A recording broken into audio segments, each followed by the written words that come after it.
Thank you very much. I'm very grateful for being invited to speak in front of you, and I can give you 3 good reasons why not to invite me. First, unlike most of the migrants that came, I never managed to learn German. Nevertheless, that I have been around now for 5-6 years, so this is one good reason already. Secondly, of course, East Europeans were not the best position to talk about the migration issues. And thirdly, these days, basically, nobody knows what political scientists know about. After the last American elections, basically, I do believe that at least nobody is going to trust us if we're going to predict anything.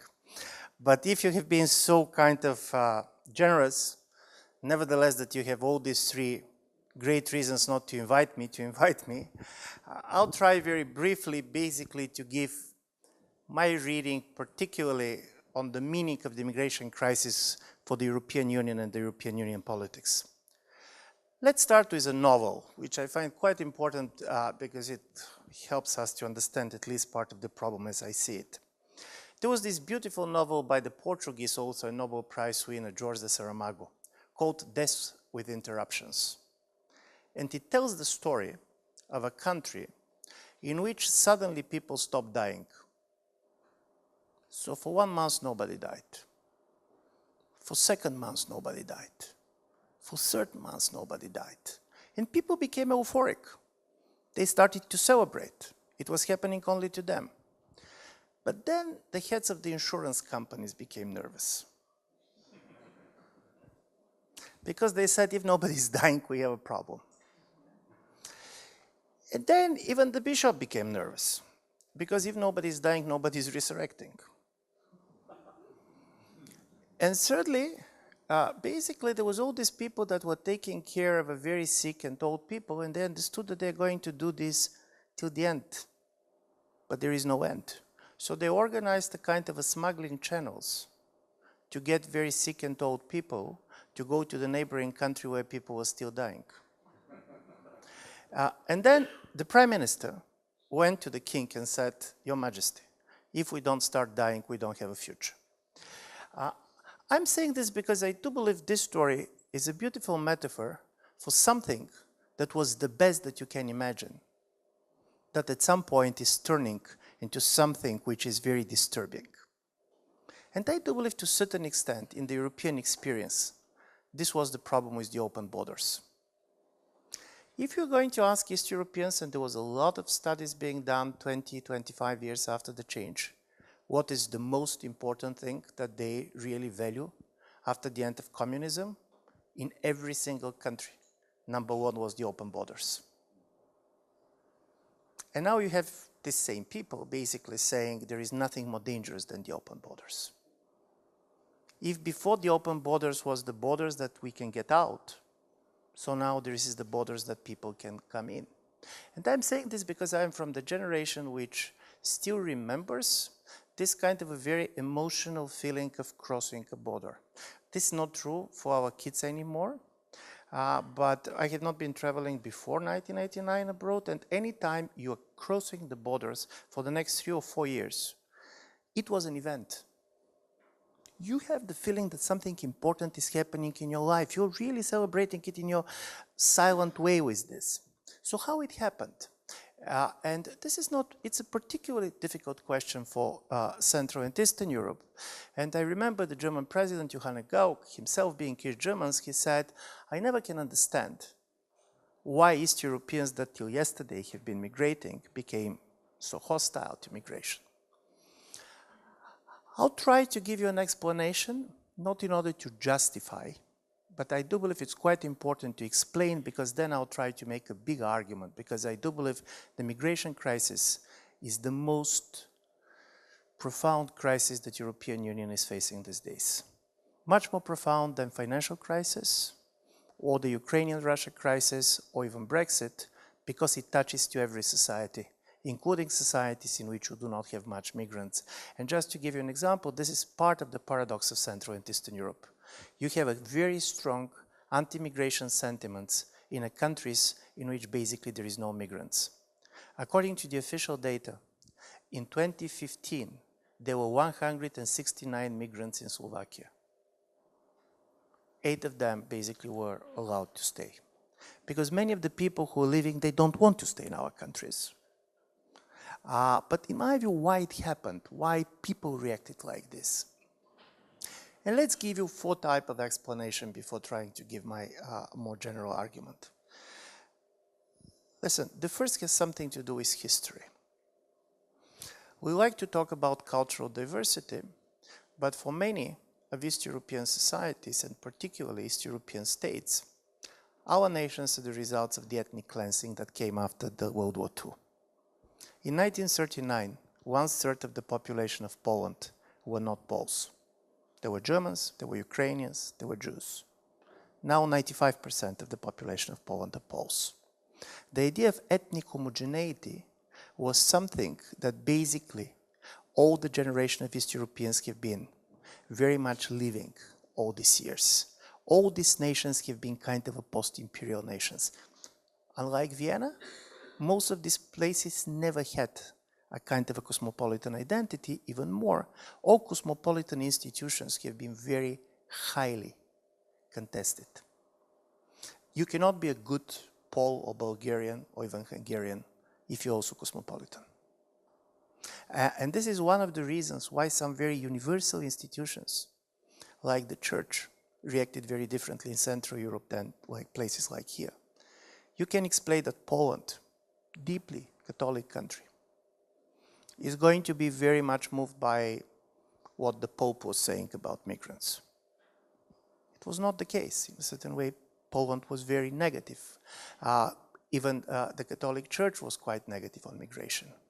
Because as a result of it, even the most universalist institutions can be very much nationalized in the imagination of its citizens. And I do believe it's absolutely true. It's not one country. This is very true for all of our countries. The second reasons for kind of this moral panic that came with the migration crisis has a lot to do with some of the problems of transition and the weak state. You're never going to understand why people were so much afraid of seeing foreigners in front of their borders if you're not going to see the failure of our societies to integrate the Roma communities that have been around forever. The failure to integrate people that are living with you all the time poses the question why we who failed to integrate the Roma are going to succeed to integrate Syrians or others. And this was coming even for a people who normally are very compassionate and basically have been not hostile to others. I'm saying this because the weakness of the institutions and the capacity of the institutions to deliver is something that should be very taken seriously in this type of debate. Because if you cannot do it, this basically is creating a huge problem for your society. But the certain very little discussed factor is demographic fears. Most of East European countries are small and aging. Just to give you some figures. In the last 10 years, Lithuania lost around 11.5% of its population. People are leaving the country, working mostly in the United Kingdom and others. Latvia, around 10% of the population. Romania, 7%. Bulgaria, 6.5%. To the extent that if we trust the UN projections, in the next 30 years, Bulgaria is going to lose 27% of its population. People started to fear that in this big world, their small nations are simply going to disappear, to vanish. That nobody is going to speak Bulgarian anymore. That there is no kind of a reason to read Bulgarian literature because they're not going to be around. And this type of demographic fears, they're extremely strong. I have been reading a lot of psychological literature, and there is a beautiful and very powerful book by Karen Stenner called Authoritarian Dynamics, making very important observations on a lot of empirical studies that she did, coming from the tradition of the Adorno authoritarian personality. She said authoritarianism is not a characteristic of a certain individuals, but it is a predisposition. In the moment in which certain individuals start to believe that the moral order around them is starting to collapse, they develop a very huge intolerance, not only to foreigners, but also to people from their own community which are going to dissent. And unfortunately, we have this, and this is why some of this type of immigration panic is very much creating the rise, not simply of extreme right-wing parties, but it's also changing the policy of the mainstream parties. And this is also something that it's not simply how many votes are going to get one or the other of the extreme parties, but what is happening in the mainstream. I'm saying this because also as a result of this type of an attitude, and from this point of view, it's quite interesting difference, because differences with respect to the refugees are not typical only to Central and Eastern Europe. Western European societies are also divided, and even in places like Germany, you can see basically that public opinion has been changing. What was particularly for Central and Eastern Europe was that we were not divided on migrants and refugees. We were very united against. Very strongly. I mean, there was such a consensus didn't exist for the last 25 years on anything. And then comes the problem, what are going to be the consequences for the European Union? What change also on institutional level? Listen, East Europeans are not Eurosceptics, even when they're voting for Eurosceptic parties. Just to give you some opinion poll results, do you know who are the most pro-European societies according to the latest polls in the European Union today? Poland and Hungary. 85% of the polls declare a positive view on the European Union. What you have in Eastern Europe is not Euroscepticism. You have something which is very different, and this is Euro-pessimism. You don't want the European Union to disintegrate, but you fear that this can happen. And you fear that this can happen because most of East Europeans, they have a disintegration in their personal experience. These were people who saw a very stable political system that they can like or dislike, but that collapsed in front of their eyes overnight. So this belief in the fragility of everything political, in my view, is very important in order to understand some of the political reactions in places like Central and Eastern Europe. As a result of it, we see a kind of a very important phenomena of totally trying to securitize migration issues, and to be honest, the claims of people like President Erdogan that 3 million Turks are going to go through Europe and so on. Imagine that you're Bulgarian living on the border. It's a small country. You're next to a big country, which used to be part of the empire, and you have this talk. And I'm saying this because securitization of migration and basically weaponization of migration probably is going to be one of the problems that Europe, but not only Europe, but the world is going to face. There was an American colleague, scholar, who did a study showing that after 1951, when the Convention on Refugee was signed, in 75 cases, refugees and displaced people have been used as an instrument for pressure from one country to another country or from one non-state actor to another.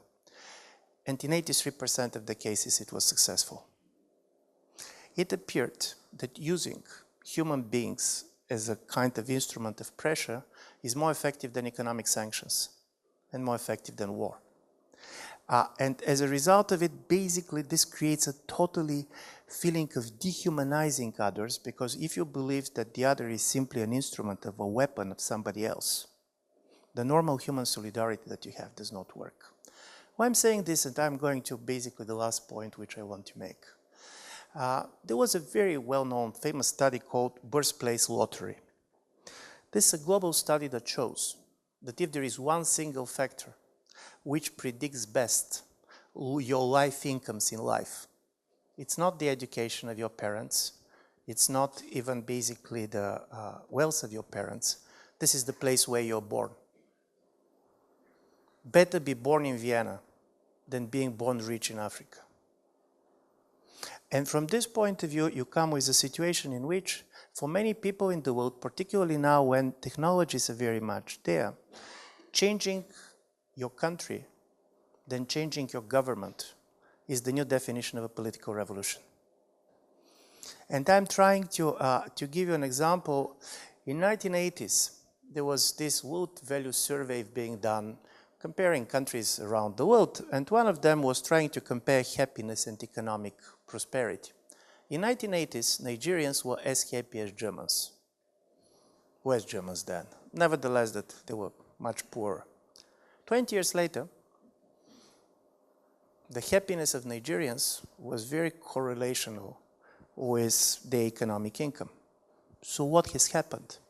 And one of the things that has happened with the globalization is that in the 1980s, Nigerians did not have a television, so they didn't have a clue how the Germans live. But now they have. And people start to compare their life with the life of the most prosperous societies in the world. They can see their hospitals, they can see their schools. This type of comparisons are critically important. If there is a dictatorship in the world today, this is the dictatorship of comparisons. We have been doing this study in Bulgaria, trying to understand why, nevertheless, that many things positively changed. Very few people are going to perceive them as winners. And one of the things that we discovered is that even people who declare that their life personally a lot has improved comparison with before, they're not comparing with before anymore. They're comparing with the other European countries and they feel dissatisfied. I'm saying this because obviously we are facing a totally different reality. And this is why for the European Union, this is going to be a critical issue, because the problem of solidarity is not about institutional solidarity anymore. If you go to the opinion polls, you're going to see that in the last 10 years, there is one major difference between countries like Austria, for example, or Bulgaria, Poland, Greece, also Italy. Austrians always trusted their national government more than Brussels. This is true for Germany, this is true for Sweden. Basically, they trusted Brussels to the extent that they trusted that their national government can influence Brussels. In places like Bulgaria, we always trusted Brussels more than our national government. And the logic was also simple. We don't know what they're doing there, but they cannot be worse than ours. So in a certain way, mistrust in national politics was one of the sources for trust in the European Union. This changed with the migration crisis, because the idea is probably ours are much more corrupt and incompetent than those in Brussels, but our government cares more about us than those in Brussels. And this renationalization of politics, in my view, is critically important. And here comes the paradox of the European Union, and on this I'm going to end.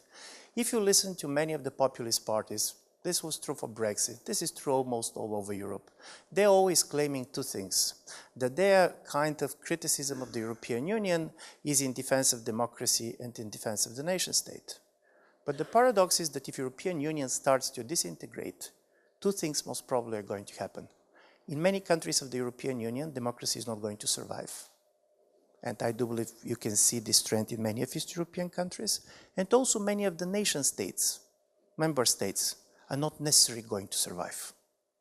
It's enough to see basically tensions in the United Kingdom with Scotland and others after the referendum. Look at Spain, look at Belgium.